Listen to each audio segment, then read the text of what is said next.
I stood frozen in the corporate lobby as Charlotte Blackwell, the CEO's wife, examined my thrift store coat with disgust.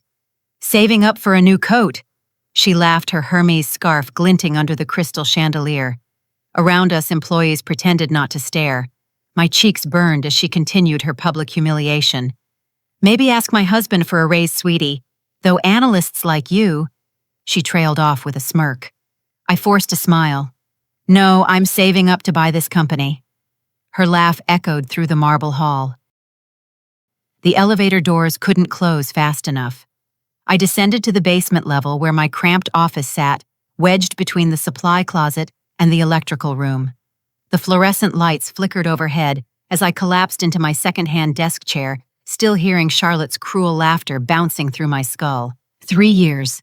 3 whole years I'd been buried down here at Blackwell Industries crunching numbers, while the executives above took credit for my work. My MIT finance degree gathered dust on the wall next to motivational posters I'd bought to brighten this windowless cave. Goldman Sachs had offered me twice the salary, but I'd chosen this place for the supposed work-life balance. What a joke that turned out to be. My computer screen displayed the quarterly projections I'd spent weeks perfecting. The market prediction algorithm I'd developed would save the company $40 million this fiscal year.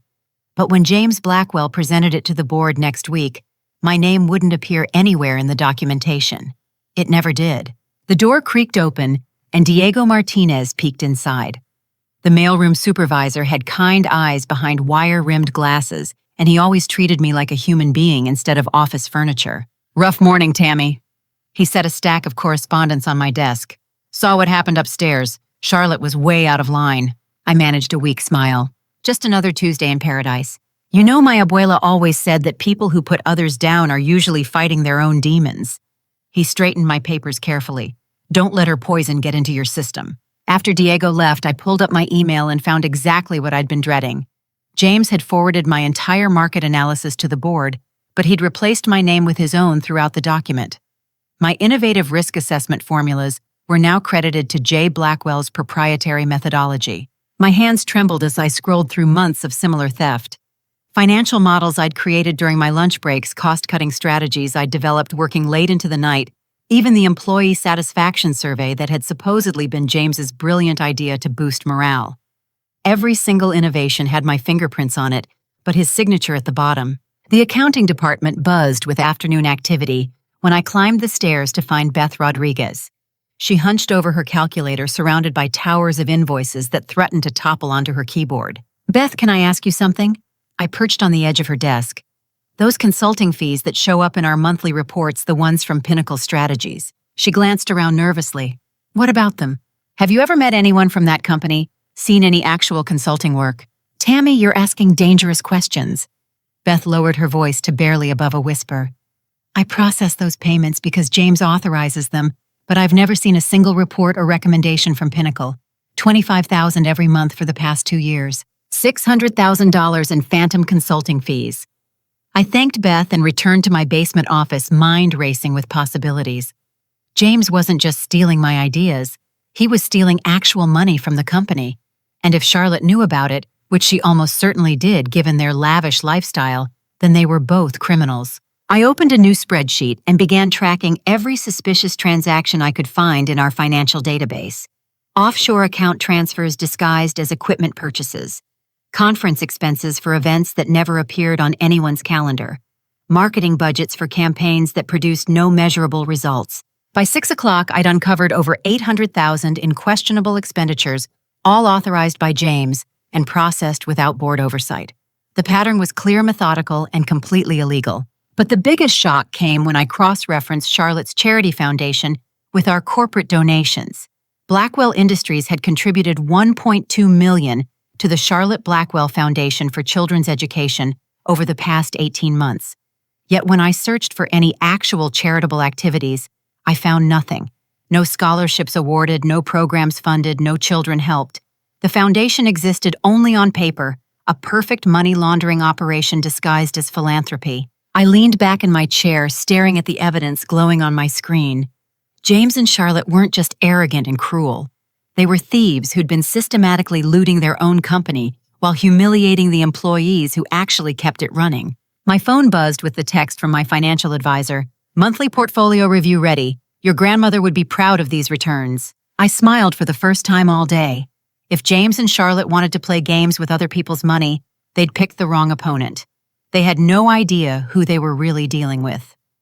I sat in my Toyota Camry in the parking garage, hands still shaking from the confrontation upstairs. The fluorescent lights cast harsh shadows through my windshield as I dialed the familiar number. Wellington Private Wealth Management, Patricia Holmes speaking. Patricia, it's Tammy. I need to discuss accessing my principal balance. A pause. Tammy, we've talked about this.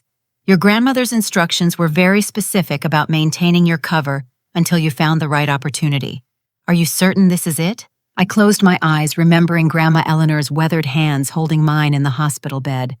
She'd built a fortune from nothing, investing her housekeeping wages in technology stocks when everyone called her crazy. Apple at $12 a share, Microsoft at $28, Amazon when people thought online bookstores were a fantasy. Tell me the current balance, Patricia. Your trust fund, including reinvestments and growth, now stands at $112,400,000. The annual returns have exceeded our most optimistic projections, $112 million. When Grandma died 5 years ago, she'd left me $68 million with explicit instructions: live modestly, learn how ordinary people struggle, and use the money to fight injustice when the time came. She'd seen too many wealthy people lose touch with reality, and she'd refused to let me become one of them. I've been working at Blackwell Industries for 3 years, I explained, learning how corporate theft operates from the inside. The CEO has been embezzling company funds while taking credit for my work. His wife humiliated me today about my appearance, not knowing I could buy their company tomorrow if I wanted. Patricia's voice grew sharp with interest. How much would acquisition cost? I need research on that. The company appears profitable on paper, but I've found evidence of massive financial irregularities.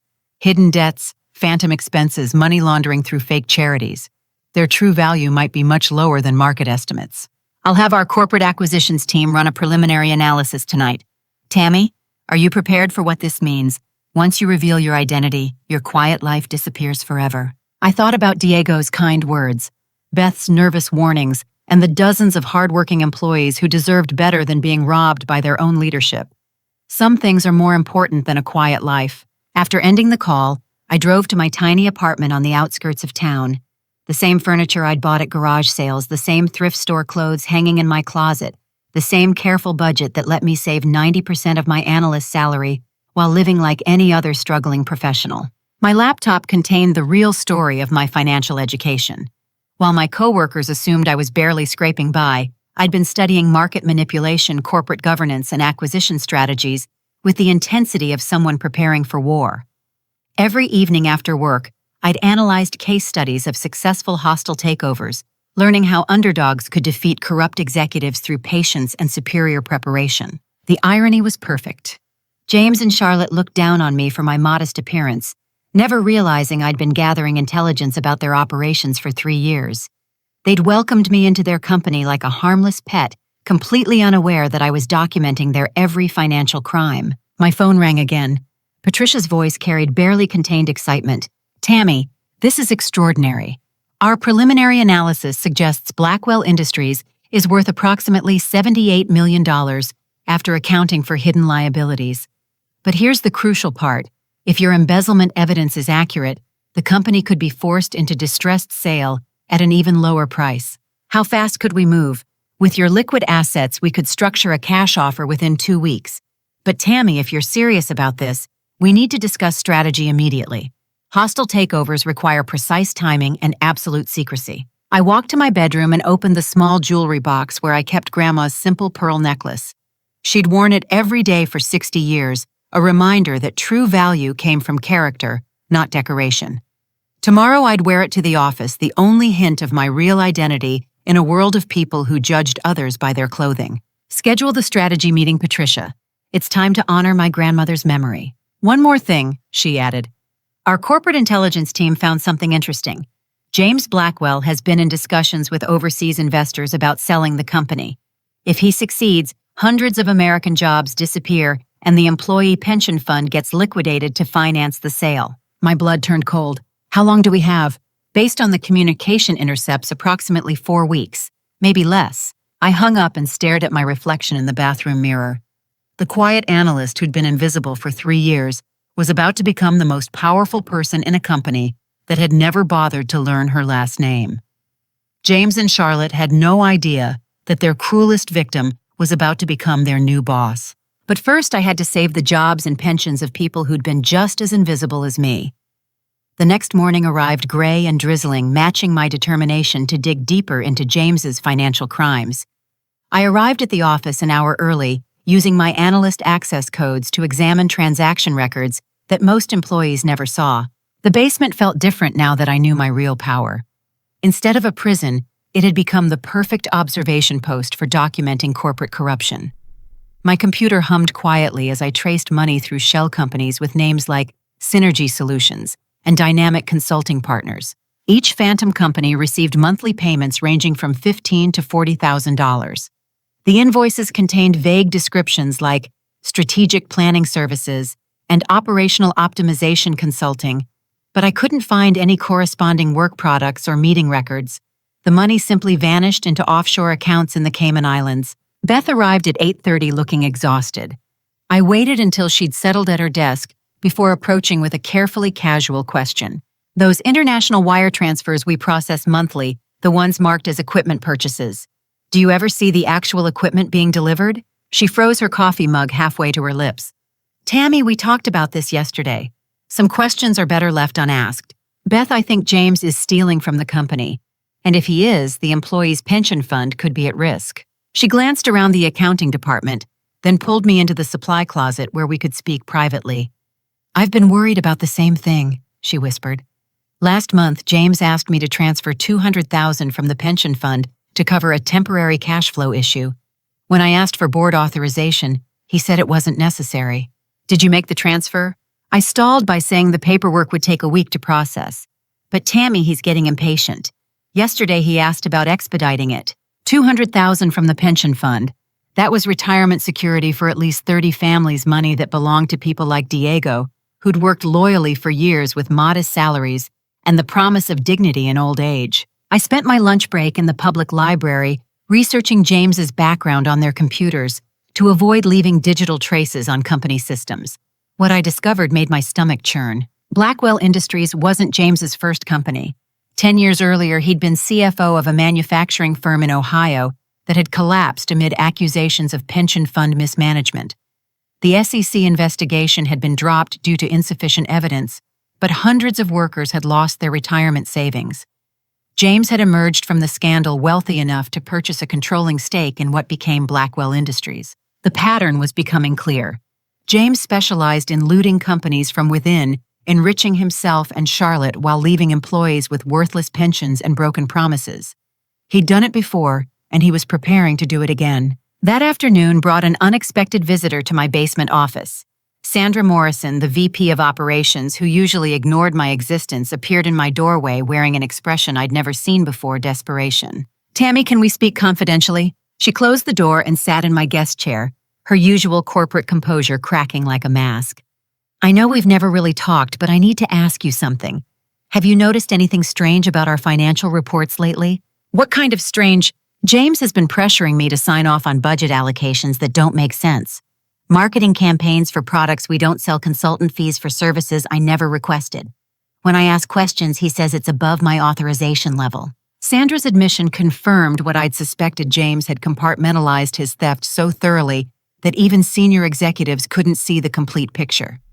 He'd made each person responsible for only one piece of the fraud, ensuring that nobody except him understood the full scope of the criminal enterprise. Sandra, how much do you know about the overseas sale discussions? Her face went pale. What overseas sale? James has been negotiating to sell Blackwell Industries to foreign investors. The deal would eliminate most American jobs and liquidate the pension fund to finance the purchase. She stared at me in shock. That's impossible. I'm the VP of Operations. I would know about any sale discussions. Not if he's planning to cut you out of the final transaction. Think about it. Once the sale goes through, your position becomes redundant. The new owners won't need American management. Sandra's hands began trembling. My daughter just started college. My husband has diabetes. I need this job, Tammy. We all do. Then help me stop him. She looked around my basement office, probably wondering how a forgotten analyst could possibly challenge the CEO of a multi-million-dollar corporation. What can we do? James controls everything. Not everything, I said carefully. But I need your help accessing executive-level financial records, things that require VP authorization to review. Tammy, that's career suicide. If James finds out I've been sharing confidential information with someone from your level, Sandra, your career is already over. The question is whether you want to fight back or just wait for the axe to fall. She sat quietly for several minutes, weighing her options. Finally, she reached into her briefcase and pulled out a folder marked Confidential Board Review Only. These are the preliminary sale documents, she whispered. James gave them to me yesterday, saying I needed to prepare operational transition plans. But Tammy, the numbers don't make sense. The sale price is only $60 million, but our annual revenue is over $90 million. I studied the documents with growing alarm. The overseas buyers were purchasing Blackwell Industries at a massive discount, suggesting they knew about the hidden debts and financial irregularities. This wasn't a legitimate business transaction. It was a fire sale designed to let James and Charlotte escape with their stolen millions before the company collapsed entirely. Sandra, there's something else. I have reason to believe James has been embezzling money through fake consulting contracts and offshore accounts. If that's true, then this sale isn't just about eliminating jobs. It's about covering up years of theft. You have proof of embezzlement. I'm working on it, but I need more access to financial records, especially anything related to executive compensation and international wire transfers. Sandra stared at the sale documents, her corporate loyalty finally crumbling under the weight of betrayal. If James is really stealing from us, then we're all victims. The people who trusted him, worked for him, believed in this company. Exactly, but we can still fight back if we're smart about it. She handed me her executive access card. This will get you into the 7th floor financial database after hours. But Tammy, be careful. James isn't just a thief. He's dangerous when cornered. That evening, I returned to the empty building with Sandra's access card and my laptop. The 7th floor felt ghostly in the darkness. Executive offices standing like monuments to power I was about to challenge. The financial database contained everything I needed. Detailed records of James's shell company's documented communication with overseas buyers, and most damning of all, emails discussing how to manage the pension fund transition during the sale. James wasn't just planning to steal the pension money, he was coordinating with the buyers to make the theft look like a legitimate business decision.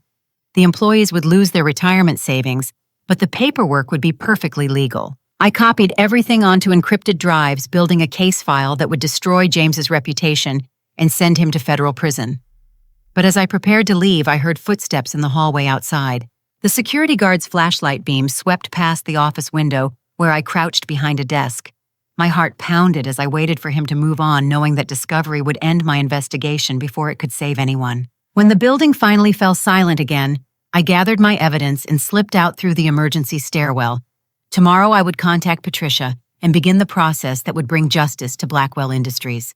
But tonight, I finally understood the true scope of James's plan and why my grandmother had prepared me for exactly this kind of fight. Patricia's conference room overlooked downtown from the 40th floor floor-to-ceiling windows, framing the city like a corporate war room. 3 of the most powerful acquisition attorneys in the state sat around the mahogany table, their combined hourly rates exceeding most people's annual salaries. "The evidence you've provided is extraordinary," said Thomas Wright, the lead corporate counsel.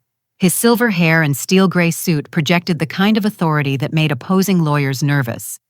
"James Blackwell has committed multiple federal crimes, but more importantly for our purposes, he's made his company vulnerable to hostile takeover." Patricia spread financial documents across the table. "Our analysis confirms the company's true value at $78 million, assuming we can restructure the hidden debts and eliminate the fraudulent expenditures. With Tammy's liquid assets, we can offer $85 million cash, which should be irresistible to any legitimate board of directors." The acquisition specialist, Jennifer Chang, pulled up detailed corporate structure charts on her laptop. The beauty of this situation is that James only owns 37% of company shares. The remaining 63% is held by 7 independent board members who have no knowledge of his criminal activities. Once we present evidence of embezzlement, they'll have legal obligations to consider any reasonable offer that protects shareholder value. I studied the timeline they'd prepared. "How quickly can we move?" Thomas leaned forward. We'll establish a shell corporation tomorrow called Phoenix Acquisitions LLC with you as the sole beneficial owner. The shell company will hire our firm to represent its interests, maintaining your anonymity until the crucial moment. Meanwhile, Jennifer's team will prepare a comprehensive due diligence package that exposes James's fraud while demonstrating our serious intent to purchase. What about the overseas sale? I asked. That's our biggest advantage, Patricia replied. James's foreign buyers are offering only $60 million, precisely because they know about the hidden liabilities. When the board sees our offer of $85 million with full transparency about company finances, they'll realize they've been kept in the dark about crucial information. Jennifer nodded enthusiastically. Plus, our offer includes ironclad guarantees for employee retention and pension security. The overseas deal eliminates both. From a fiduciary duty standpoint, the board would be negligent not to accept our terms. But there's a timing issue, Thomas warned. Our corporate intelligence suggests James plans to push through the overseas sale at next Friday's emergency board meeting. That gives us exactly 8 days to prepare our counteroffer and expose his crimes. 8 days to save hundreds of jobs and retirement accounts. 8 days to bring justice to people like Diego and Beth who'd trusted their livelihoods to a company led by criminals. What's our biggest risk? I asked. Discovery, Thomas replied bluntly. If James realizes he's being investigated before we're ready to move, he could accelerate the sale or destroy evidence. We need absolute secrecy until the moment we present our offer to the board. Patricia opened another folder. That's why we're structuring this as a classic hostile takeover with a white knight element. Phoenix Acquisitions will appear to be a mysterious buyer with unlimited resources and suspicious timing. James will assume we're either competitors or opportunistic investors trying to steal his company. He'll fight back hard, Jennifer added. Expect personal attacks, character assassination, maybe even attempts to discredit your evidence. Hostile takeovers get ugly fast. I thought about Charlotte's cruel laughter in the lobby, James stealing credit for my work, and the pension money he planned to loot from hardworking families. Let him fight. He has no idea who he's really fighting. The next morning, I returned to my basement office with a new sense of purpose. Every financial report I analyzed, every meeting I attended, every interaction with my colleagues carried extra weight now that I knew the endgame. Diego stopped by during his mail rounds carrying his usual stack of correspondence and his infectious optimism. How's your day going, Tammy? You seem different lately, more focused. Just working on a special project, I replied. Something that might help everyone here. Well, whatever it is, I hope it works out. This place needs more people who actually care about doing the right thing. If only he knew how right he was. That afternoon brought disturbing news from Beth. She appeared in my doorway looking terrified, clutching a memo that made my blood run cold. Tammy James just authorized immediate liquidation of the pension fund. He's claiming there's a cash flow emergency that requires accessing retirement accounts to maintain operations. I grabbed the memo, scanning James's corporate doublespeak. He'd dressed up the theft in language about temporary borrowing and short-term liquidity management. But the effect was clear. $5.7 million in employee retirement savings would disappear into his offshore accounts within 72 hours.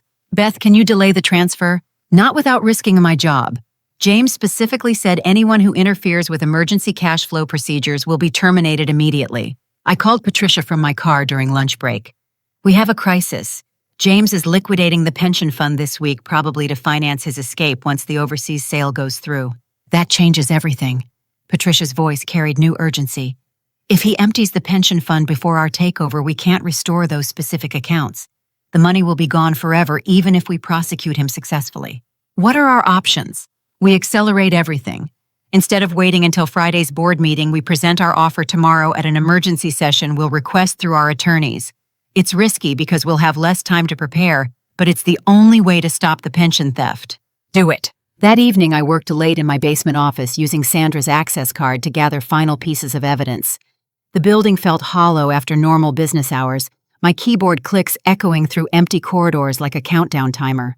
Around 9 o'clock, I heard footsteps on the stairwell above, then voices, James and Charlotte arguing about something in angry whispers. I turned off my computer screen and crept to the door, straining to listen. Told you this was getting too complicated, Charlotte hissed. Why not just take the overseas money and disappear? 60 million is enough. Because I want it all, James replied coldly. The pension fund, the sale proceeds, everything we can strip out before this company collapses. We've worked too hard to settle for partial success. And if someone finds out what we've been doing, who's going to find out? The board trusts me completely. The employees are too scared to ask questions. And the overseas buyers don't care where the money comes from as long as the sale goes through. Their footsteps faded toward the elevator, leaving me alone with the knowledge that tomorrow's emergency board meeting wasn't just about saving the company. It was about stopping two predators who saw other people's livelihoods as nothing more than additional profit to be harvested. I called Thomas Wright from the empty parking garage. We need to file criminal complaints with the FBI tomorrow morning simultaneously with presenting our acquisition offer. James and Charlotte both need to be arrested before they can flee the country. Agreed. I'll coordinate with federal prosecutors tonight. By tomorrow afternoon, this will either be over or we'll all be fighting the legal battle of our careers. As I drove home through quiet suburban streets, I thought about my grandmother's pearl necklace waiting in my jewelry box. Tomorrow I'd wear it into the boardroom where James expected to celebrate his final theft, not knowing that the quiet analyst in the basement was about to become his worst nightmare. The girl who'd been invisible for 3 years was about to step into the light and change everything. Thursday morning brought news that made my stomach drop to my shoes. Sandra burst into my office at 7:15, still wearing yesterday's clothes and looking like she hadn't slept. Tammy James moved up the board meeting. It's happening today at 2 o'clock instead of Friday. He's pushing through the overseas sale immediately. I stared at her in shock. Why the sudden change? Someone tipped him off that there might be competing interest in the company. He's panicking, trying to close the deal before anyone else can interfere. Her hands shook as she spoke. And there's worse news. The pension fund transfer is happening this morning. James filed emergency paperwork with the bank at 6 a.m. $5.7 million in retirement savings, vanishing in hours, while the people who'd earned it worked obediently at their desks, trusting that their futures remained secure. I called Patricia immediately. We're out of time. James knows something is wrong and he's accelerating everything. Thomas is already at the courthouse filing injunctions to freeze company assets pending investigation of financial irregularities. But Tammy, it's going to be close. Really close. What about our acquisition offer? Phoenix Acquisitions will present formal documentation to the board at today's meeting. You'll need to be there as our representative. My heart stopped. Me, Patricia, I'm just an analyst. The board doesn't even know I exist. That's about to change in a very dramatic way. Thomas will request permission for Phoenix Acquisitions to send a corporate representative to observe the proceedings. When that representative turns out to be you, the shock value alone should buy us time to present our evidence. At 11:30, FBI agents arrived at Blackwell Industries. I watched from my basement window as 3 black sedans pulled into the executive parking area, their occupants walking with the purposeful stride of federal law enforcement officers who'd been handed an airtight criminal case. The building erupted in whispered conversations and nervous energy. Employees clustered around coffee machines and copy centers speculating about why the FBI was interviewing executives and examining financial records. Diego found me during the chaos, his usual smile replaced by worried concern. Tammy, something big is happening. They took boxes of documents from James's office, and Charlotte left through the back exit like she was running from something. Sometimes the truth has a way of catching up with people, I replied carefully. By 1:30, the executive conference room buzzed with tension as board members arrived for the emergency meeting. I positioned myself near the elevators wearing my grandmother's pearl necklace and the nicest outfit I owned, a navy blue dress I'd bought on clearance 3 years ago. Through the glass walls, I could see James pacing frantically, while Charlotte sat in the corner looking pale and defeated. The overseas buyers had sent 2 representatives who spoke in quiet tones with briefcases full of sale documents. At exactly 2 o'clock, Thomas Wright entered the conference room, carrying a leather portfolio that contained my entire future. He wore the expression of a predator who'd been circling wounded prey for hours, waiting for the perfect moment to strike. Ladies and gentlemen, before we proceed with today's agenda, I need to inform the board that Phoenix Acquisitions LLC has submitted a formal offer to purchase Blackwell Industries. My client requests permission to present this offer for your consideration. Board Chairman Robert Chen looked confused. We're here to finalize the overseas transaction. Who is Phoenix Acquisitions? A privately held investment company prepared to offer $85 million cash for immediate purchase of all company assets with full retention of current employees and complete protection of pension obligations. James shot to his feet. This is ridiculous. We have a binding agreement with our overseas partners. This Phoenix company is obviously trying to sabotage a legitimate business transaction. Mr. Blackwell, Thomas replied smoothly. The board has fiduciary obligations to consider all reasonable offers that might benefit shareholders. $85 million is significantly higher than your current agreement. Board member Sarah Williams frowned. James, why wasn't the board informed that other parties were interested in purchasing the company? Because there weren't any other parties until today. James's voice carried panic now. This is a last-minute interference tactic designed to delay our carefully planned sale. Thomas opened his portfolio. Perhaps the board would like to review evidence regarding the financial irregularities that make immediate sale advisable. What irregularities? Asked Robert Chen. Approximately $2.3 million in fraudulent consulting fees, $1.6 million in money laundering through fake charitable foundations, and attempted theft of $5.7 million from the employee pension fund. The conference room fell silent, except for the sound of Charlotte starting to cry. James's face turned white as Thomas distributed copies of the evidence I'd gathered over months of careful investigation. These are lies, James shouted. This Phoenix company is making false accusations to manipulate the board into accepting their offer. Actually, Thomas said calmly, Phoenix Acquisitions would like their representative to address the board personally. He walked to the conference room door and opened it. Ms. Chen, would you please join us? Every head turned as I entered the room where I'd never been invited before, carrying the weight of my grandmother's lessons and the hopes of every employee who'd trusted this company with their futures. James stared at me in complete shock. Tammy, what are you doing here? I took my place at the head of the conference table in the chair that should have been reserved for someone who actually cared about the people working in the building below us. Gentlemen and ladies of the board, my name is Tammy Chen, and I'm the principal owner of Phoenix Acquisitions, LLC. For the past 3 years, I've worked as a senior financial analyst in your basement, where I've had an excellent opportunity to observe how this company operates. Robert Chen shook his head in confusion. I don't understand. You work here as an employee. I do. And during that time, I've documented extensive evidence of embezzlement, money laundering, and pension fund theft by your CEO and his wife. The FBI raided this building today because I provided them with proof of federal crimes that have been ongoing for over 2 years. Charlotte had stopped crying and now stared at me with the horrified recognition of someone who'd finally realized that their victim had just become their judge. James found his voice. This is impossible. Tammy is nobody. She's just a low-level analyst with no authority and no resources. I smiled, thinking about all the times he'd walked past my office without bothering to learn my name, all the moments he'd stolen credit for my work while treating me like furniture. You're right about one thing, James. I am just an analyst. But I'm an analyst who inherited $112 million and spent 3 years learning exactly how you've been robbing the people who trusted you. The silence stretched until Sarah Williams finally spoke. Ms. Chen, are you saying that you're prepared to purchase this company with your personal funds? I am. $85 million cash with ironclad guarantees that every employee keeps their job and every penny of pension money remains secure. James made one last desperate attempt. The board can't seriously consider an offer from someone who's been spying on this company for years. She's obviously unstable, probably delusional about having that kind of money. Thomas Wright smiled. Mr. Blackwell, I have documentation proving Ms. Chen's financial capacity, along with federal warrants for your arrest on charges of embezzlement and conspiracy to commit fraud. As if summoned by his words, FBI agents entered the conference room. The lead agent approached James with handcuffs already prepared. James Blackwell, you're under arrest for wire fraud, money laundering, and theft of pension assets. Charlotte Blackwell, you're also under arrest as a co-conspirator in these crimes. I watched them being led away in handcuffs, thinking about the moment 3 days ago when Charlotte had laughed at my thrift store coat.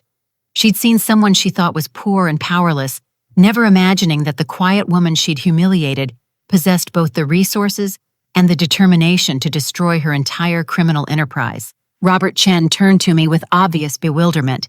Ms. Chen, assuming your offer is legitimate, why did you spend 3 years working as our employee instead of simply making an acquisition offer from the beginning? Because I needed to understand this company from the inside.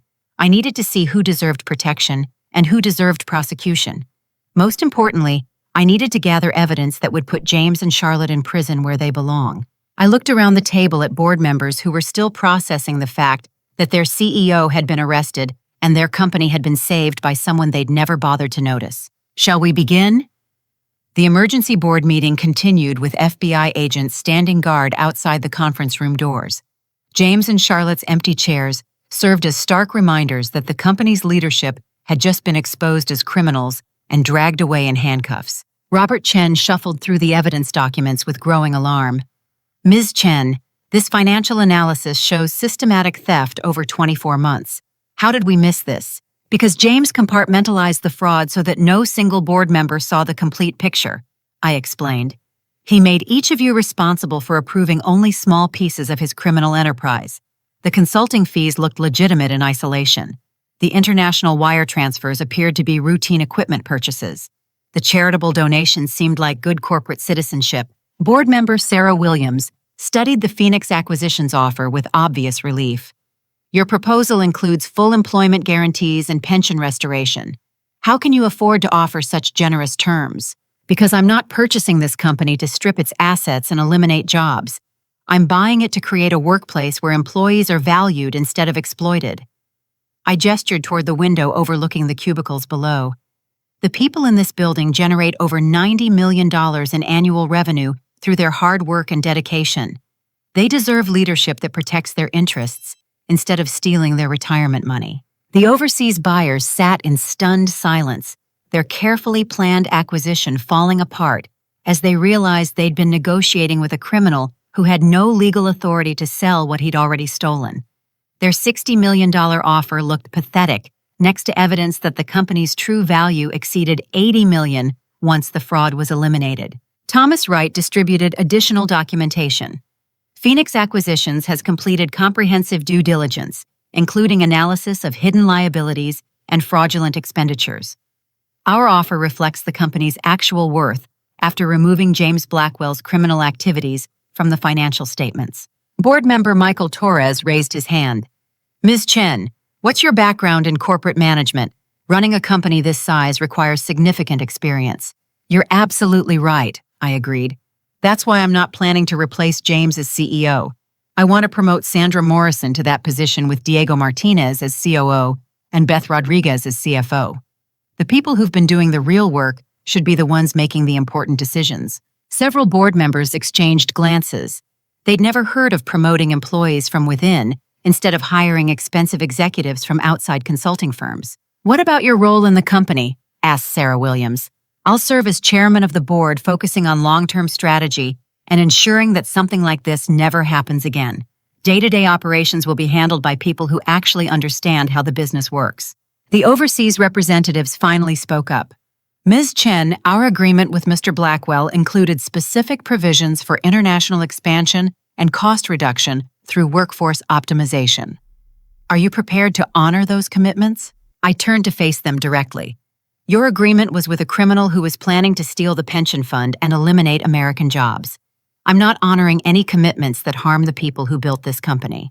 Then we withdraw our offer. Your offer was never legitimate anyway. You knew James was embezzling money, which is why you offered such a low purchase price. You were planning to profit from his crimes instead of reporting them to authorities. Thomas Wright nodded approvingly. In fact, the FBI is very interested in interviewing your company about its role in facilitating money laundering through the proposed acquisition structure. The overseas buyers gathered their papers and left quickly, probably realizing they'd narrowly avoided becoming co-conspirators in a federal criminal investigation. Robert Chen called for a formal vote. All in favor of accepting the Phoenix Acquisitions offer of $85 million, 7 hands raised unanimously. The company that had been hours away from being looted by criminals was now owned by someone who'd spent 3 years learning to protect it.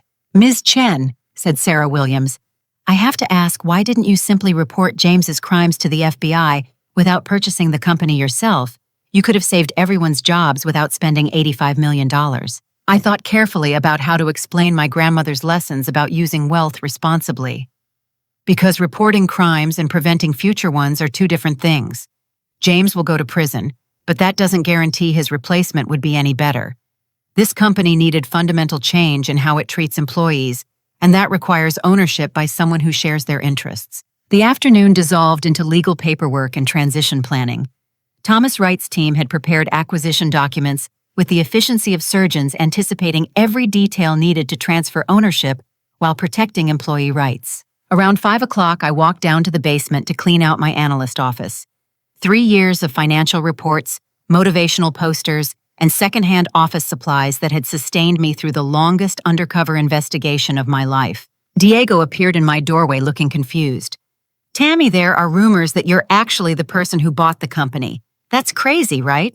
I sat down at my desk for the last time, looking around the cramped space where I'd learned to see through corporate lies and discover hidden truths. Diego, what would you say if it were true? I'd say it's the most amazing thing that's ever happened in this building.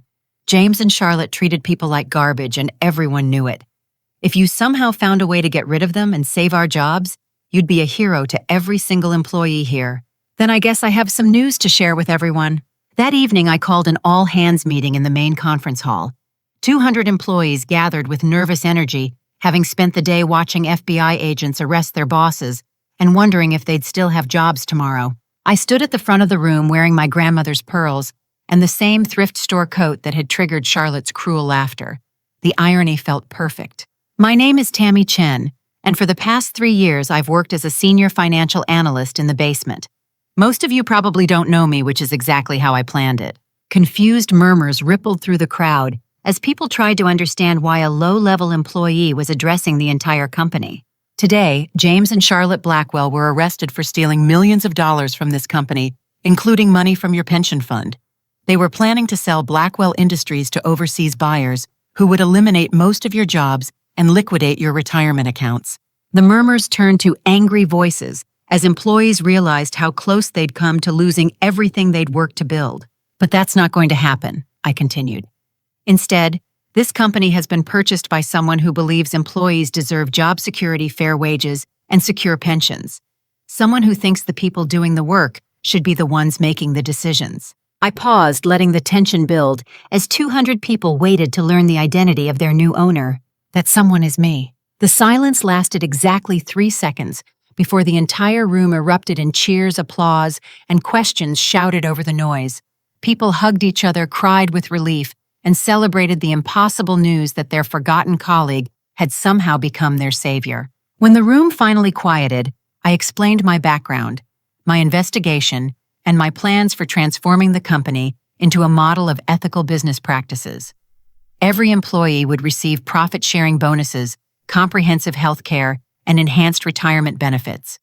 Every department would have representation in company governance. Diego raised his hand from the back of the room.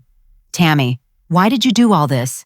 You could have just reported James to the FBI and found another job. I thought about my grandmother's weathered hands holding mine in the hospital, her final words about using wealth to fight injustice when the moment came, about Charlotte's laughter echoing through the marble lobby, about the pension money that would have vanished if I'd waited even one more day. Because everyone in this room deserves better than being treated like disposable assets by people who see you as nothing more than numbers on a spreadsheet. You built this company with your skill and dedication. It's time you had leadership that recognizes your value. The applause lasted 5 minutes, but the real celebration was just beginning. 6 months later, I sat in the renovated CEO office that had once belonged to James Blackwell, reviewing quarterly reports that told a story of transformation I could never have imagined when I started working in the basement. The office felt different now. Gone were James's intimidating power displays and expensive artwork designed to remind visitors of their inferior status. Instead, I'd filled the space with photographs of company employees, thank you letters from grateful families, and my grandmother's simple furniture that carried more dignity than all of James's status symbols combined. The financial numbers spoke for themselves. Employee productivity had increased 37% once people realized their hard work would be rewarded instead of exploited. Customer satisfaction reached all-time highs as motivated workers took pride in delivering quality products and services. Most importantly, the company's reputation for ethical business practices was attracting new clients who wanted to partner with organizations that treated employees as valuable human beings rather than disposable resources. Sandra Morrison knocked on my door at precisely 10 o'clock for our weekly strategy meeting. Her transformation from nervous middle manager to confident CEO had been remarkable to witness. Given real authority and genuine support, she'd emerged as a natural leader who understood both business strategy and human dignity. Tammy, the third quarter results are extraordinary, she said, settling into the chair across from my desk. Profits are up 42% compared to the same period last year, and that's after implementing the enhanced employee benefits package. People work harder when they feel valued, I replied. James and Charlotte never understood that basic truth. Speaking of which, I have updates on their legal situations. James was sentenced to 12 years in federal prison for embezzlement and money laundering. Charlotte received 8 years as a co-conspirator. The judge specifically mentioned that their theft of pension funds demonstrated particular cruelty toward working families. Justice served, but more importantly, justice that would protect other companies from similar predators. The FBI had used our evidence to identify patterns of corporate theft that led to investigations of 3 other executives who'd been running identical schemes. Diego appeared in the doorway wearing the navy blue suit that came with his new position as Chief Operating Officer. His promotion from mailroom supervisor to executive leadership had inspired dozens of other employees to pursue advancement opportunities they'd never imagined possible under James's reign. Sorry to interrupt, but I wanted to share some news. Beth finished the audit of our pension fund restoration. Every employee account has been fully replenished, plus additional contributions that reflect the company's improved profitability. $5.7 million stolen by James now returned with interest that would provide genuine security for families who'd worked decades to earn it. The relief in employees' faces when they received their updated pension statements had been worth every penny of the acquisition cost. Also, Diego continued with obvious excitement, the employee profit-sharing program distributed checks yesterday. The average bonus was $8,400, with some long-term employees receiving over $12,000. Money that had previously disappeared into James and Charlotte's offshore accounts was now going directly to the people who'd actually earned it through their skill and dedication. Around noon, I walked through the building that had once felt like a prison designed to crush human dignity. The transformation was visible everywhere, employees talking freely without fear of retaliation, departments collaborating instead of competing for resources, genuine smiles instead of corporate masks worn for survival. The basement level had been converted into a comfortable break room and training center, where employees could pursue professional development during company time. My old cramped office was now a lactation room for new mothers equipped with everything needed to support working families. Beth Rodriguez found me near the elevators carrying financial reports that would have made James panic, but filled me with satisfaction. Tammy, I wanted to thank you again for the CFO promotion. 6 months ago, I was processing James's fraudulent invoices and staying quiet because I needed this job. Now I'm designing financial systems that protect employee interests while ensuring company profitability. You earned that promotion through years of careful work and ethical behavior, I replied. James was too arrogant to recognize talent when it was right in front of him. What he saw was a scared accountant who would follow orders without asking questions. What you saw was someone who understood financial systems and cared about doing the right thing. That difference in perspective captured everything wrong with the old regime and everything hopeful about our new direction. Instead of ruling through fear and exploitation, we'd built a culture based on mutual respect and shared success. Late that afternoon, I received a call that brought the story full circle. The charity organization that had received my donated thrift store coat wanted to thank me personally for an anonymous contribution that would fund college scholarships for 20 students from low-income families. The coat that Charlotte had mocked as a symbol of poverty was now helping young people escape poverty through education. My grandmother would have appreciated the poetry in that transformation. As evening approached, I prepared for the company's first annual celebration dinner. Instead of James's exclusive executive parties designed to emphasize hierarchy, we'd organized an event for all employees and their families. The hotel ballroom would host over 400 people who'd learned that work could be both profitable and dignifying when leadership prioritized human welfare alongside financial success. I changed into the elegant black dress I'd purchased after the acquisition, but kept my grandmother's pearl necklace as a reminder of the values that had guided every decision over the past 6 months. Wealth without wisdom was just another form of poverty. The celebration exceeded every expectation. Children played while their parents shared stories about how job security had changed their families' futures. Employees who'd never spoken to each other discovered common interests and formed friendships that would last beyond any corporate restructuring.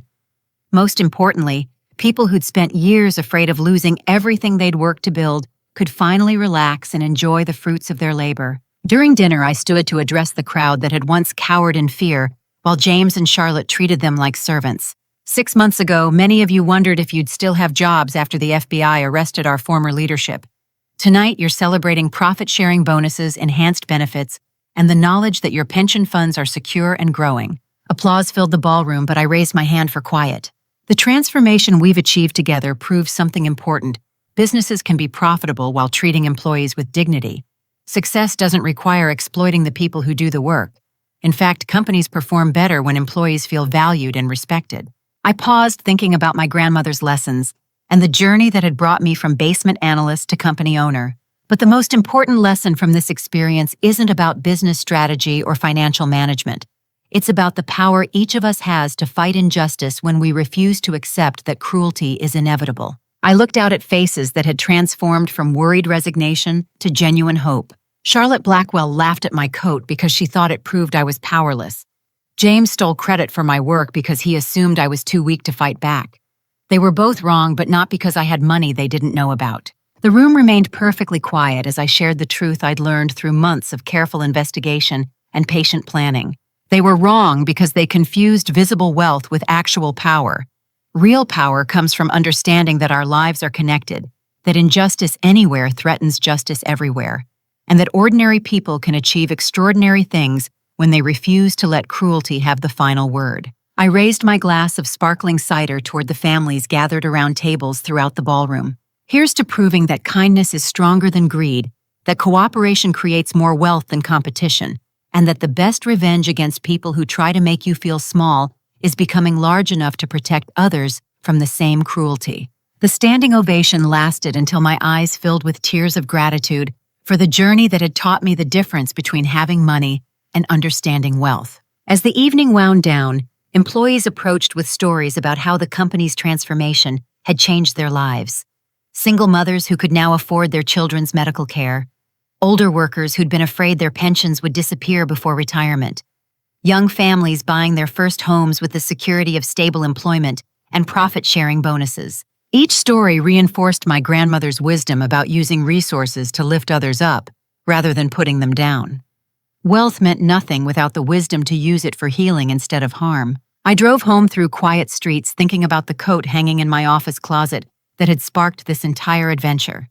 Tomorrow I'd donate it to another charity, along with a note explaining that sometimes the most powerful people are the ones who look powerless to those who mistake appearances for reality. The quiet analyst who'd once been invisible had learned to use that invisibility as a superpower, gathering the information needed to defeat enemies who'd assumed she was too insignificant to notice or fear. But the greatest victory wasn't destroying James and Charlotte's criminal enterprise or saving hundreds of jobs from overseas liquidation. The greatest victory was proving that ordinary people possessed extraordinary power when they refused to let injustice have the final word. My grandmother's pearls caught the dashboard light as I smiled, remembering her final words about the moment when patience transforms into action and victims become victors through courage guided by wisdom. That moment had finally come, and the results exceeded every dream I'd dared to imagine during those long nights in the basement documenting crimes and planning justice for people who deserved so much better than the cruelty they'd been taught to accept as inevitable. The story ended where it began, with someone who looked powerless, revealing that appearances could be the most powerful disguise of all. What would you do if you discovered your boss was stealing from your company's pension fund? Would you have the courage to fight back, even if it meant risking everything you'd worked to build? Share your thoughts in the comments below. I'd love to hear about times when you've witnessed workplace injustice and how you handled it.